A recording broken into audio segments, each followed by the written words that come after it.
Hi అండి, అందరికీ ముందుగా నమస్కారం. ఈరోజు కూడా ఒక కొత్త వీడియోతో వచ్చేసాను. ఈరోజు వీడియో చాలా చాలా ఇంట్రెస్టింగ్గా ఉండబోతుంది. ఇంకెందుకు లేటు, అందరూ వీడియోలోకి వెళ్ళిపోదాం. అందరూ ఓం సూర్య భగవానే నమః అని చిన్న కామెంట్ చేసి అలాగే లైక్ కూడా చేసేసేయండి. ఇంక వీడియోలోకి వెళ్ళిపోదాం. ఉదయం లేవగానే సూర్యుడికి నమస్కరిస్తాం. ఆ కాంతి కిరణాలు లేకుంటే అంతటా అంధకారమే, అన్నీ అనర్థాలే. నేల తల్లి పచ్చగా ఉండాలంటే, జీవరాశులు నిరాఘాటంగా సాగిపోతుందంటే అది ఆ సూర్యభగవానుడి వల్లే. ఈ సత్యాన్ని ఆధునిక వైజ్ఞానిక శాస్త్రం సైతం కాదనలేకపోయింది. విదేశీయులకు సూర్యుడు ఒక గ్రహం మాత్రమే, మనకు నారాయణుడు ప్రతిరూపం. ఆ ప్రత్యక్ష దైవం జయంతి రథసప్తమి. వేదకాలం నుంచి సూర్య ఆరాధన ఉంది. మాఘశుద్ధ సప్తమి సూర్యభగవానుడి పుట్టినరోజు. ఆ రోజు సూర్యభగవానుడు అనంత పుణ్య ఫలాన్ని ఇస్తాడు. ఈరోజు అంతరిక్షంలో గ్రహ నక్షత్రాలు అమరిక రథాన్ని పోలి ఉంటుంది. అందుకే ఈ రోజును రథసప్తమి అంటారు. 7 గుర్రాలు పూనిచ్చి రథంపై తమ గమనాన్ని సాగిస్తాడు సూర్యుడు. సూర్యుడి తల్లి అదితి, తండ్రి కశ్యప మహర్షి. అందుకే ఆయనకు ఆదిత్యుడు అనే పేరు వచ్చినది. వైశానిక మానవస్థ ప్రకారం రథసప్తమి నాడే మొదలవుతుంది పురోహితి. సూర్యుడికి వివత్రుడు అనే మరో పేరుంది. అంటే ఎన్నటికీ తన ప్రకాశాన్ని కోల్పోడు అని అర్థం. సత్యవ్రతుడు రాజు తపస్సు సూర్యుడిని మెప్పించాడు. తర్వాత ఆయనకు సంజ్ఞాదేవికి వైవస్థిత మనువుగా జన్మించాడు. ఆయన శ్రద్ధ దేవుడిగా పూజిస్తారు. అందుకే రథసప్తమి నాడు పితృదేవతలకు తర్పణాలు విడిచే ఆచారం మొదలైంది. సూర్యుడు ఉత్తరాయణ దిశగా ప్రయాణించడాన్ని సూచిస్తుంది రథసప్తమి. ఈ కదలిక శీతాకాలపు చలిని ముగింపు, వసంతకాలపు వెచ్చదనానికి ఆరంభం. జ్యోతిష శాస్త్ర ప్రకారం సూర్యుడు మకర రాశిలోకి ప్రవేశించి తర్వాత తన ప్రయాణాన్ని వేగవంతం చేసే రోజు ఇది. సూర్యుడు రథంలో సప్త అశ్వాలు, వారంలో 7 రోజులకు, ఇంద్రధనస్సులో 7 రంగులకు ప్రతీకత. వ్యాధుల నుంచి విముక్తి పొందడం ఎలా?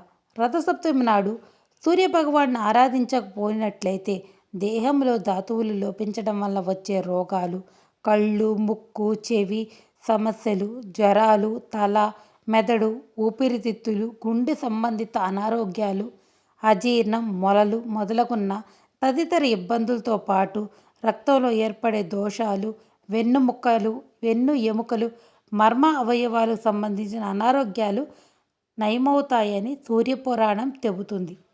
దేవతలు సైతం పూజిస్తారు. పౌరాణిక కథలను అనుసరించి శ్రీకృష్ణుడు పుత్రుడైన శంభుని శాపవస్తు కుష్టి వ్యాధి సోకింది. అతడు రథసప్తమి నాడు సూర్యుడిని ఆరాధించి రోగ విముక్తుడయ్యారు. కోనార్కులో సూర్యదేవాలయాన్ని నిర్మించి సూర్య ఆరాధనకు శ్రీకారం చుట్టాడు. నంది అనుమతి లేకుండా పరమశివుణ్ణి దర్శించాలని ప్రయత్నించిన ఇంద్రుడి దేహమంతా గాయాలయ్యాయి. రథసప్తమి నాడు సూర్యుడిని ఆరాధిస్తే వచ్చిన ఫలితం వల్ల నంది తెలియగానే అలాగే చేసి ఉపశమనం పొందాడు. అరసవిల్లి సూర్యదేవాలయాన్ని నిర్మించాడు. సూర్యుడు తన భక్తుడైన శత్రాజిత్తుకు సమంతకమణిని ప్రసాదించి ధర్మరాజు సూర్యుడిని ఆరాధించి అక్షయపాత్రను పొందాడు. ఇతర దేవతలు దేవుళ్ళు మనం దర్శించలేం. సూర్యుడు మాత్రం ప్రతి నిత్యం కనిపిస్తాడు. తన కరుణా కటాక్షాలు ప్రసరింపచేస్తాడు. ఆ ప్రత్యక్ష నారాయణుడికి నమస్కరించుకుంటే చాలు, మనసు ప్రశాంతంగా ఉంటుంది. సూర్య నమస్కారాలు చేస్తే ఆరోగ్యాలు ప్రసాదిస్తాడు. ఆదిత్య హృదయం పఠిస్తే ఐశ్వర్యాలు సంపాదిస్తాడు. పవనపుత్రుడు హనుమంతుడు సూర్యభగవానుడి వద్ద శిష్యరికం, వేదోపనిషత్తులు పాండిత్యం గడించాడని పురాణాలు తెలియజేస్తున్నాయి. భాస్కరుడికి ఘనత అంతటిది. అలాంటి సూర్యుడికి రథసప్తమి పర్వదినాన పూజిస్తే తెలిసి కానీ తెలియక కానీ చేసిన పాపాలన్నీ పోతాయి. మన పండగలన్నిటిలో శాస్త్రీయత ఇమిడి ఉంటుంది. రథసప్తమి కూడా అంతే. ఈరోజు వీలైతే నదిలో, అలా అవకాశం లేకుంటే ఇంటిలోనే తూర్పు దిశగా తిరిగి తల, భుజాలు, చేతులు, అరచేతుల్లో జిల్లేడు పత్రాలు ధరించాలి. సప్త మహాసప్త, సప్తదీప్త వసుంధర, సప్తార్థం పూర్ణమాయుధ సప్తమి, రథసప్తమి అని 3 సార్లు స్మరించి స్నానం చెయ్యాలి. సూర్యుడుకు జిల్లేడు అంటే అత్యంత ప్రీతి. జిల్లేడు అర్క అంటారు. సూర్యుడి పేరులో ఇదొకటి. ఇవి పాపాలను, వ్యాధులు నశింపచేస్తాయి. జిల్లేడు ఆకులు దొరకని ప్రాంతంలో రేగు ఆకులు ధరించాలి. ఇంకొన్ని ప్రాంతాల్లో 3 దళాలు కలిగిన చిక్కుడు ఆకులు ధరించాలి. ప్రాప్తకాలం పరబ్రహ్మం, మధ్య మహేశ్వరం, సాయంత్రకాలం స్వయం విష్ణు శ్లోకాల్ని పఠిస్తూ స్నానం చేస్తారు. జిల్లేడు, రేగు, చిక్కుడు పత్రాలు రథసప్తమికి ముందు రోజు నుంచే 3 రోజుల వరకు విశేష సూర్యశక్తి లభిస్తుంది. ఆ శక్తి మనకు ప్రాప్తించాలి అంటే ఈ విశిష్ట దినాన ఈ పత్రాలతో స్నానం చేయడంలో అంతర్యామి. ఎలా పూజించాలి, పూజ ఎలా చేయాలి అనేది ఇప్పుడు వివరంగా తెలుసుకుందాం.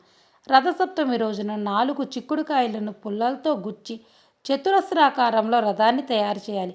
వాకిట్లో రథం ముగ్గు వేసి కుంకుమ దిద్దాలి.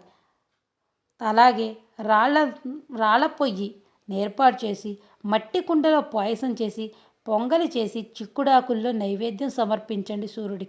సూర్యుడికి నివేదించిన తర్వాత ఆ సూర్యకిరణాలు ఆ ప్రసాదంపై ప్రసరించిన తర్వాత ఆ ప్రసాదాన్ని ఇంటిలో వారందరూ స్వీకరించడం వల్ల వారికి ఉన్న అనారోగ్య సమస్యలన్నీ తీరిపోయి అష్టైశ్వర్యాలు కలుగుతాయి.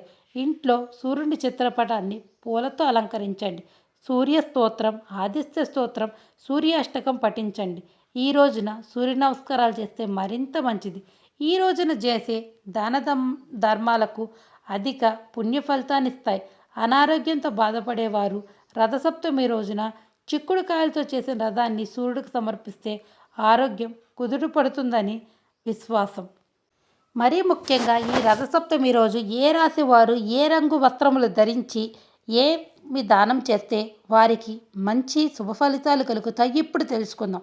మేషరాశి వారు ఎర్రటి వస్త్రాలు ధరించి శనగలు, బెల్లం దానం చేయడం వలన వారు చేసే పనుల్లో స్థిరత్వం కలుగుతుంది. వృషభ రాశి వారు బియ్యం, పాలు, చక్కెర, తెల్ల నువ్వులు దానం చేయడం, తెల్ల బట్టలు ధరించడం వలన వాళ్ళ ఆర్థిక పరిస్థితి అనేది మెరుగుపడుతుంది. మిథున రాశి వారు ఆకుపచ్చని దుస్తులు ధరించడం వల్ల డబ్బు, పసుపు, పాలు, పెసరపప్పు దానం చేయడం వలన ఆర్థిక సమస్యలు పరిష్కారం కలుగుతుంది. అదే కర్కాటక రాశి వారు పాలు, తెల్లని వస్త్రాలు, బియ్యము, వెండి, తెల్ల నువ్వులు దానం చేయడం వలన వీరికి మానసిక ప్రశాంతత కలుగుతుంది.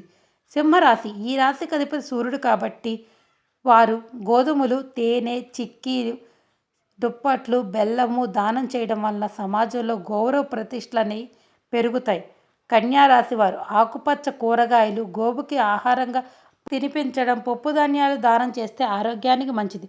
తులారాశి బియ్యం, తెల్లని వస్త్రాలు, పంచదార, దుప్పట్లు, చక్కెర దానం చేయడం వల్ల విలాసవంతమైన సౌకర్యాలు ఏర్పడతాయి. వృశ్చిక రాశి వారు వేరుశెనగ, బెల్లము, నువ్వులు, ఎరుపు రంగు వస్త్రాలు దానం చేయడం వల్ల ఆత్మవిశ్వాసం, శత్రుజయం కలుగుతుంది.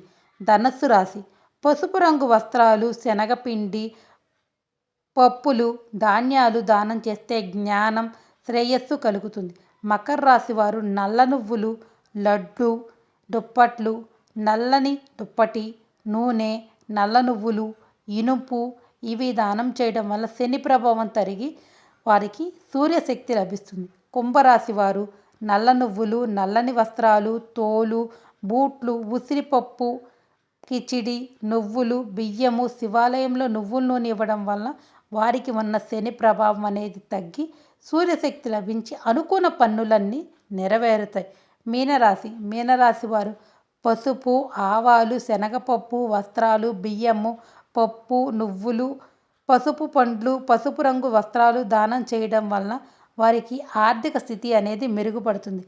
మేము పైన చెప్పిన విధంగా ఏ రాశి వారు ఏమి దానం చేస్తే వారికి మంచి స్థితిలోకి వెళతారో వివరంగా తెలుసుకొని ఆ రాశి వారు రేపు అవి దానం చేయడానికి ట్రై చేయండి. అవి దానం చేయడం వల్ల మీకు ఉన్న ఆర్థిక సంక్షోభత పోయి ఆర్థికంగా అభివృద్ధి చెందుతారు.